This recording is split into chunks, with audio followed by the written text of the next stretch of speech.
So back in the 90s and early 2000s, there was this really weird kind of spiritual movement amongst Christians and homeschoolers. I think it's died out. I really don't know. But during that time period, I was homeschooled. I had gone to public school. I had met this kid. I was homeschooled, and then he and his brother were homeschooled.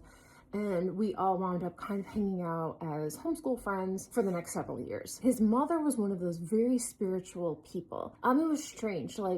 She played guitar and sang really well and talked about how she used to play at coffee shops and stuff, but then the Lord took that from her, which kind of didn't make sense to me because she really had a gift, but who was I to say? She was also an artist. The Lord took that from her too. I don't know. Somehow becoming a mother meant God took these things from her. I don't really get it. What I do know is that she was very spiritually sensitive all of the time. Once I remember saying to her that I wasn't very good at gardening, and she looked at me serious as a heart attack and was like, "No condemnation, Hannah." And I was like, "I wasn't feeling condemned till you just said that, so I don't know." Okay, but that's how she was. Well, we knew these people for years. I was probably 16, 17, something like that. It was her birthday. And my mom went around and she collected some things that my sisters and I had made. We would sell stuff at craft shows. So she put a little gift bag together for this friend of hers and gave it to her for her birthday. This woman called my mom to tell her how much she loved everything, including an apron that I had made. So my mom said, "Oh, well, I'll have to tell Hannah she made that apron." This woman was just silent.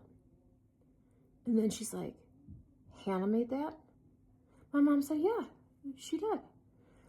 And so my mom noted that the woman behaved strangely about the fact that I had made the apron. Some time goes by, she calls my mom back and she says, "I can't keep the apron. I didn't realize Hannah had made it. I thought her sister made it. And now knowing that she made it, I don't want to keep it." No real explanation. And we'd come to realize she was, like I said, very spiritually quirky. So you couldn't argue with her. She wound up bringing the apron back. So now, all these years later, I'm telling my husband about that, and I'm thinking, kind of how sad it was. A grown woman, if she had some weird spiritual tick, and for some weird idea in her head, she couldn't keep something that I had made. Now, to be fair, I was a very sweet, innocent teenage girl, really nice person. I'm nice, but I was just so naive and sweet, and I don't know why.